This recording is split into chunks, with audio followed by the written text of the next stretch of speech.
Welcome to Disability Sausage Media. We pay respect to the past, present, and future leaders. In today's episode, I'm your host, Paul Mugambi. If you may like, call me Mpofu number 1.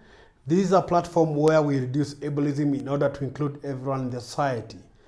In today's episode, we've gone to the grassroots level where we'd like to learn more about economic empowerment and especially to one of the most marginalized group among persons with disabilities. These are persons with intellectual impairment, and we'd like to highlight issues whereby we'd like to know or to offer information on what is being done in order to impede issues regarding persons with different disabilities. As we know, UNCRPD Convention on Rights of Persons with Disabilities and legislative processes in Kenya, like the Kenyan Constitution Persons with Disabilities Act, encourage the human rights-based approach when dealing with issues of persons with disabilities. While at that, we know that economic empowerment is a big pillar for the incoming government of Kenya Kwanza. And one of the highlights among issues of empowerment is how to reach to the most marginalized within the community. And in order to leave no one behind who are persons with disabilities, we really try to educate in this YouTube channel that the most important thing we should look into is economic empowerment. Whereas we normally tell you in this channel that persons with disabilities are the third economic bloc after America and China. And in today's episode, I would like us to get more to understand how community initiatives are being initiated in our own society in order to break the barriers or the experiences of persons with disabilities as they come along. And in today's episode, I've got a guest in the grassroots level. Imagine today we are live from Nakuru County in Kenya, which is many kilometers away from Nairobi. And today I have a guest. Grace, welcome to the show, Disability Sausage Media. Thank you for having me. Welcome, and as we start, I would like you to really highlight to us about the economic empowerment or the origin of this place where we are, and highlight to us about the importance of economic empowerment. Welcome. Thank you. As you have rightly mentioned, we have a group of adults, young adults, who have left the formal education system, who are over 18 years, who have IDs, and who also have the National Council for Persons with Disability identity cards, who are actually marginalized.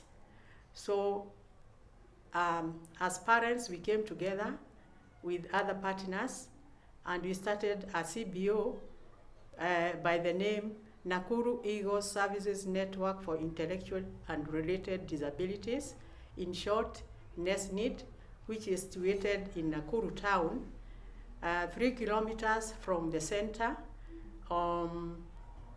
next to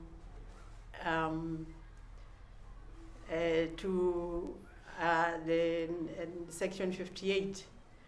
We have girls and boys of 18 years and above, and we are trying to train them to do some beadwork, to do some soap making, simple activities like frying groundnuts and popcorn, so that they can be economically empowered.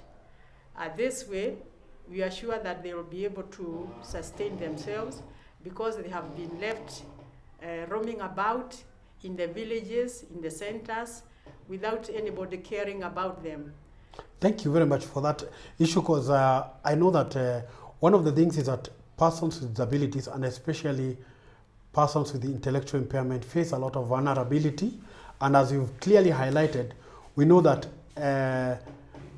people take advantage in terms of persons with intellectual impairment and persons with disabilities on gender-based violence. And we know that with the experiences of persons with disabilities, that most of them cannot really highlight what they have experienced. And one of the things is that we know that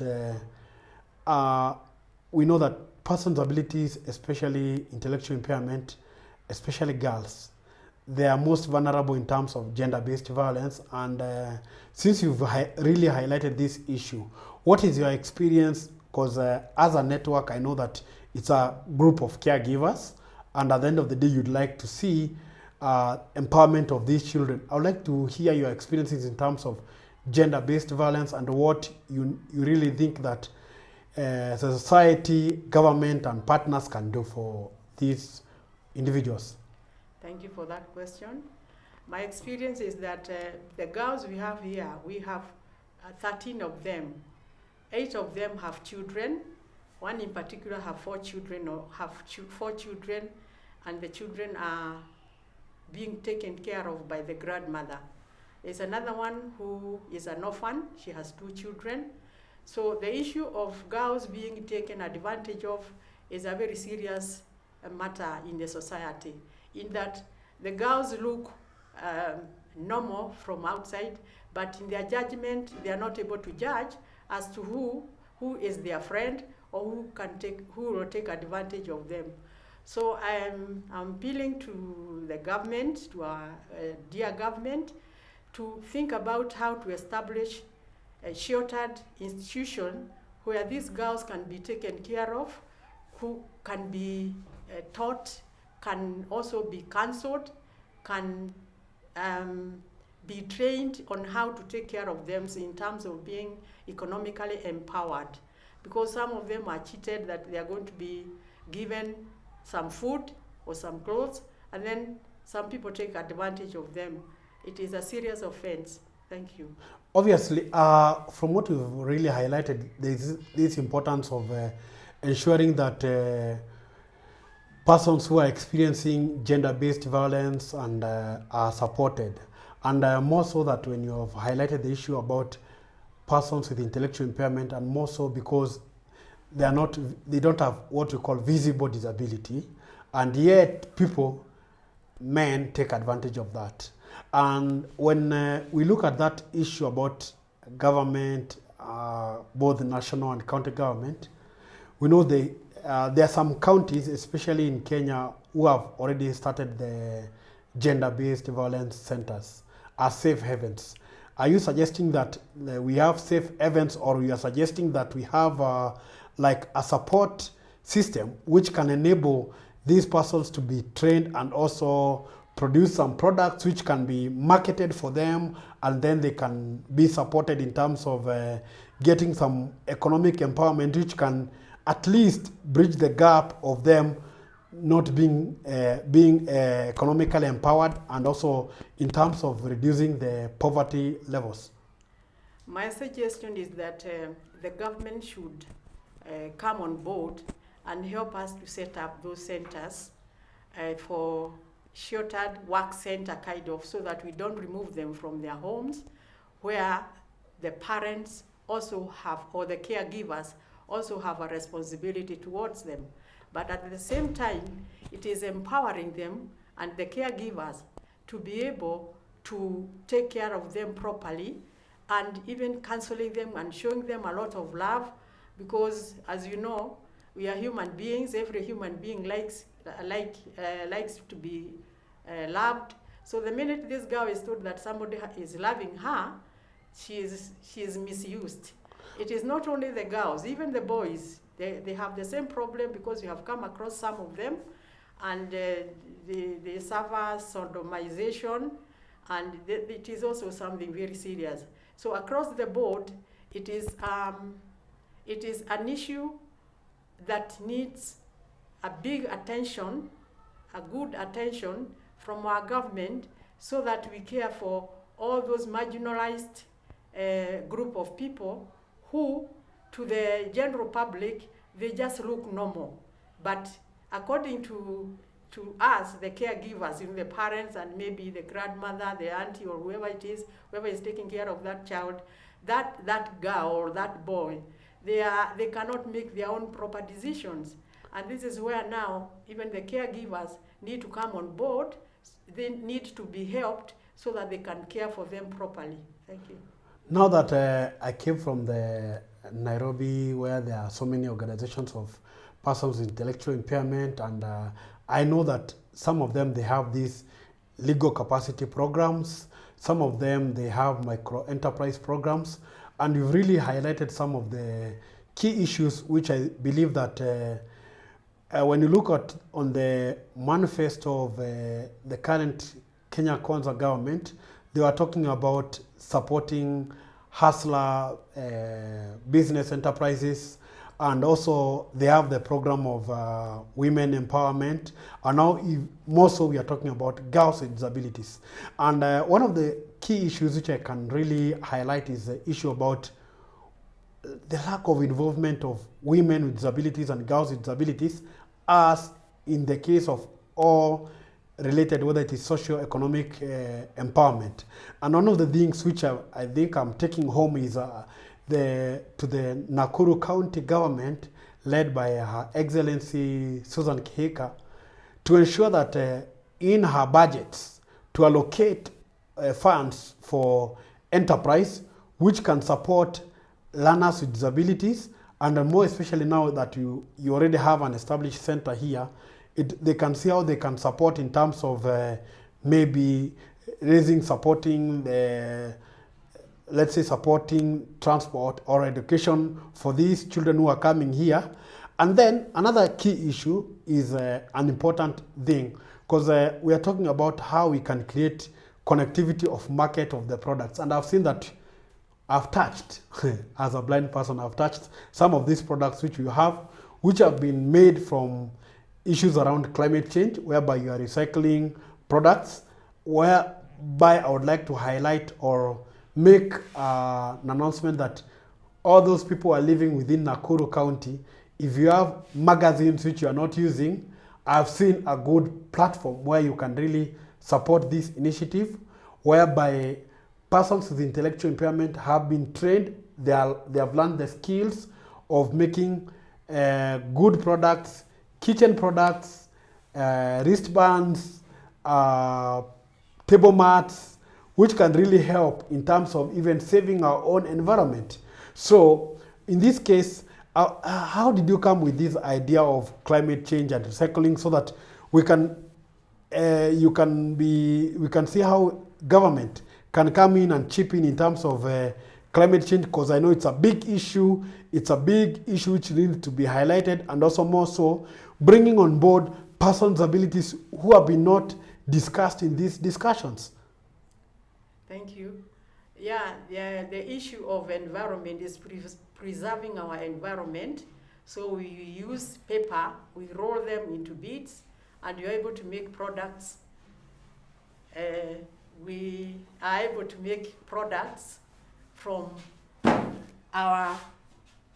paper beads, from paper. As you can see here, these are papers which have been rolled into beads, and then we treat them so that we maintain the quality. We maintain the quality, and you're able to make a very nice handbag here, which you can never get anywhere else. It's a quality bag for ladies that nobody else. As for ladies, nobody else, you'll never get anybody else who has that kind of a bag. I've also seen some table mats and some of the things for putting candles, which I think it's from the way I touch, they have good touch, and the beads, all of them, they are really nice, and I hope that many people can come to this center and promote these actually economic enterprise for persons with intellectual impairment. We're also making floor mats. This kind of a mat, you need a lot of concentration to be able to do it, and you can see how intensive it is. But I promise you, when these girls dared to make it, they only take about 2.5 weeks to make this kind of a mat. And what about the handbag itself? The bag, it takes just a week. A week? Yes, once the beads have been treated. Okay. So as you've heard, Kenyans and the world, there is a lot of good work which is being done to empower persons with intellectual impairment within the community. And as Disability Sausage Media, we normally tell you that the biggest power or you can offer to persons with abilities is economic empowerment. Because once you are able to support persons with abilities to be economically empowered, they will be able to buy for themselves what they want, just like any other person. And as you know that the third economic bloc after America and China are persons with abilities. Because if I'm empowered as a person with a disability, being economically empowered, I won't come to ask you for support. I'll be able to pay for my bills. I'll be able to pay for transport. But our society, it has not given us a chance. So I'm making an appeal to private companies in Kenya, parastatals, as you make your orders, kindly consider giving direct tendering to persons with abilities, and more so this group of persons with intellectual impairment, so that they can also get empowered and they can empower their families. Because we know that persons with abilities experience stigma and discrimination in whatever we do. There's no one, many people don't believe that we can perform. But as a person with a disability myself, I preach this gospel because I know that with potential persons with abilities, they are capable, they have the abilities, they can do it if we can support them in order that we can reduce ableism and also to encourage them. And I know that through those people who are watching this program, you can still make your orders and we can link you up with the organization here so that you can support them in whatever way. You can also come and pay a visit and come and learn. Because through that, you'll be empowering a whole community. And through this project, one of the things which I know that we should be championing is reducing the poverty level. And once you are able to reduce the poverty level, many people won't take advantage of these boys and girls who are my young brothers and sisters. And when you look on the highlight about inclusive education, we all know that transitioning to education level for persons with intellectual impairment in Kenya, it has not been an easy ride. And many a times, the education system in Kenya has not been friendly to them in terms of recognizing their abilities and also potentiality, such that we've been so much inclined in recognition of academic papers and not even the skills. And that's why we know that the introduction of the new CBC system has been there. And while at that, it is being reviewed, we hope that the committee which is currently reviewing will ensure that issues of recognition of certification of persons with intellectual impairment and other persons' abilities who are for a long time have not been recognized will be put in place. And as we get to finish, I would like to know from you, Grace, what would you like to tell the caregivers of persons' abilities, and more so to make an appeal maybe to government, and especially the Nakuru County government and also the national government? I'll give you some 2 minutes at least to give you your closing remarks, and also try and also encourage other parents of children with the intellectual impairment so that they can know that persons' abilities, they have the power, they have the potential, given a chance. Yeah, thank you very much for that. I would like to talk to my co-parents in that children or adults with intellectual disabilities, they are our children just like any other child, and we should show them love. We should also be responsible for all their needs, in that some of them don't even know what they want. The other thing is this, that I keep on talking about to my friends. It is our government, starting with our county government. We have been going to the offices and we have been talking with them, and some of the offices, like the National Council for Persons with Disability, they know where we are. We are at Section 58. We are appealing to the county government to consider giving us, especially some place where we can run this program, because it is essential in that we have seen there is a gap in terms of transition from the normal from the education system, the government education system, to now what we have started as the sheltered work center, so that we can continue taking care of our young adults. You've reminded me of something before even that. There's this what we call, I've been encouraging my listeners on the website, those who read my articles, about alternative mode of communication. And there is what we call augmentative alternative mode of communication. Just for the sake of my listeners, because we know that children with intellectual impairment, or even persons with intellectual impairments who are adult, really deserve to also acquire information. What can you really say about it? Thank you. There is also another mode of communication that has been introduced recently into Kenya, which is augmentative and alternative communication, which is a picture kind of a language, in that the child would look at the picture and say what this child wants. This is for children or adults who don't have verbal communication, but they can understand what you are saying. They don't know how to communicate back to you to tell you exactly what their need is. So there is that introduction of that mode of communication, which has already been incorporated in our curriculum through KICD, and also there are trainings that are going on in the Kenya Institute of Special Education, which is KISE. So I also would want to encourage the parents also to find out from their respective schools exactly what is happening in terms of knowing how they can also communicate with the children at home, because at school they are being taught how to communicate amongst themselves and with other people.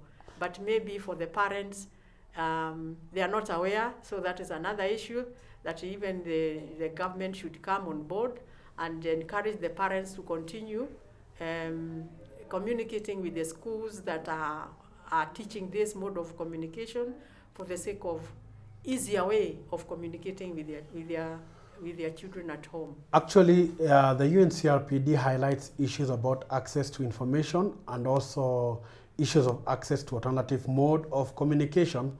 And the level of participation of persons with abilities is also a key issue, whereby we really need to encourage self-advocacy of organizations of persons with abilities and their representatives. And as we close, your closing remarks to the people watching these Disability Sausage Media, what would you like to tell them? Thank you. I'm delighted to have been given this opportunity to communicate with the people outside my organization, and I'm appealing to them to support us in any way that you can, maybe through our so many modes of support, which will be communicated to you. So thank you very much for this opportunity, and I'm sure that you will understand and be with us in this good endeavor. Thank you. Thank you very much. I've been your host, Paul Mugambi. If you may like, call me Mpofu #1, the top online TV station, Disability Sausage Media, where we reduce ableism in order to include everyone in the society. This program, I know that it has really made a lot of input in terms of economic empowerment, and also you've learned about issues of why we really need to empower persons with disability so that they can become self-reliant. And as you know, the UNCRPD talks about independent living and more so empowerment of persons with disabilities themselves. And as we close, I would like to tell you, continue to subscribe to the YouTube channel. I'm giving you a few seconds. 5, 4, 3, 2, 1.